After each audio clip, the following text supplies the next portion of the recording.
Opening Ride, The Dying West.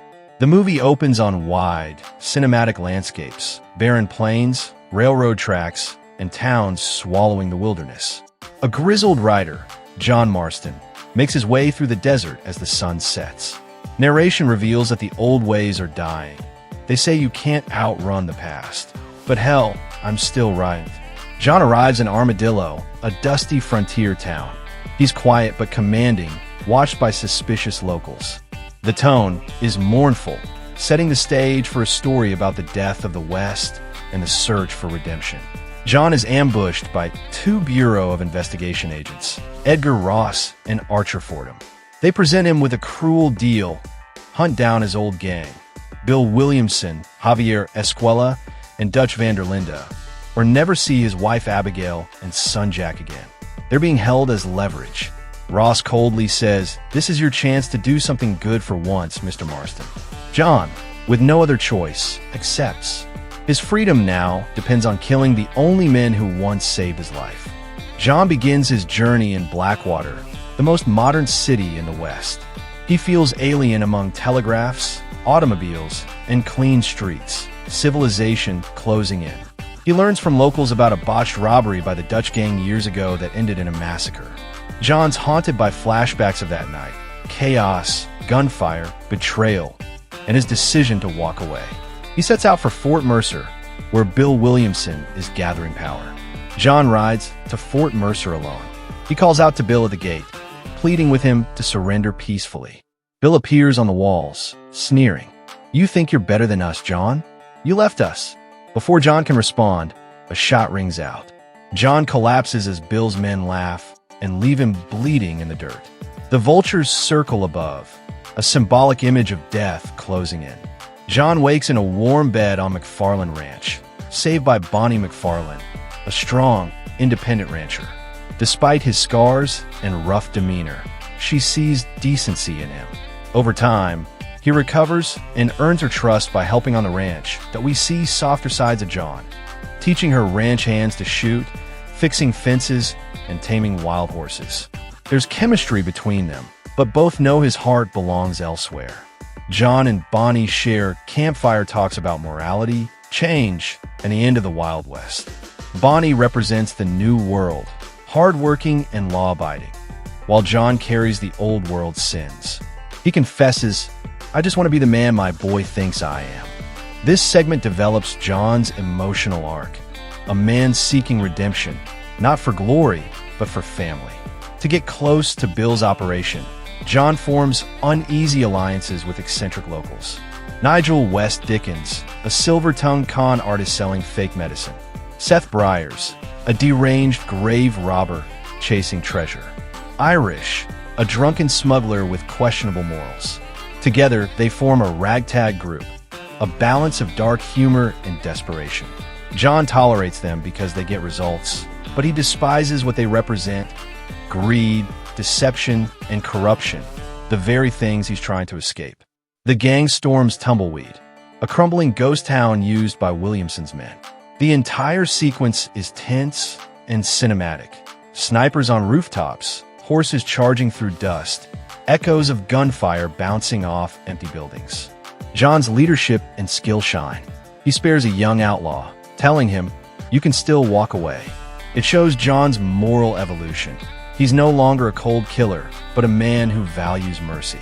Williamson escapes into Mexico, leaving chaos behind. John captures one of his lieutenants, who reveals Bill's alliance with Colonel Allende, a corrupt Mexican military leader. Ross reminds John of his duty. "You're not done until they're all dead." John rides south, weary and hardened, crossing into foreign land, symbolically descending deeper into hell. John crosses the Rio Bravo into Nuevo Paraíso, a land of revolution. He's caught between Allende's army and Abraham Reyes's rebels. Both sides use him, feeding him lies. John helps the rebels, hoping for leads on Bill. He witnesses executions, burned villages, and endless betrayal. His hope for honor fades as he realizes the world is corrupt everywhere. Reyes leads a bloody assault on Allende's fortress.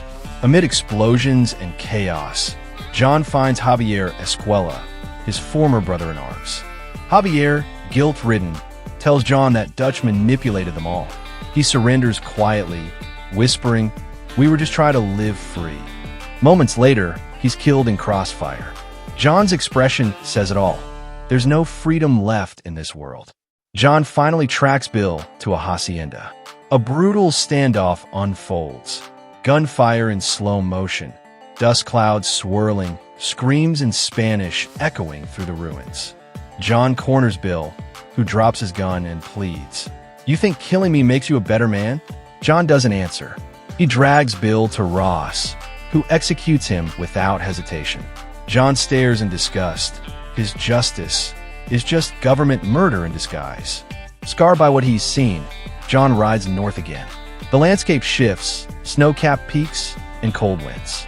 Civilization is creeping closer, but Dutch's gang hides in the mountains, planning one last stand against progress. John loads his revolver.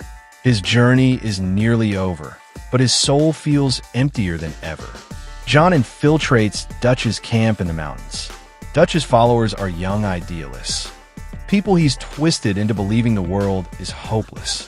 John and Dutch share a tense dialogue. Dutch reminds him, "They'll never let you go, John. You're just a tool for their order." John replies, "Maybe, but I gotta try." Their bond, once like father and son, now ends in tragedy. In a stunning, emotional finale, John corners Dutch on a cliff after a firefight. Dutch looks over the edge at the vast valley below and sighs, "We can't fight change." He steps off the cliff, falling to his death. The camera lingers on John's face, haunted, broken, and utterly alone. Segment 16, Homecoming. John returns home to Beecher's Hope Ranch, finally reunited with Abigail, Jack, and Uncle, their old companion. The tone shifts to warmth, sunlit mornings, laughter, and peace. John teaches Jack to hunt, read, and ride. For the first time, John smiles without pain. He's earned his redemption, or so he thinks. Months pass in peace.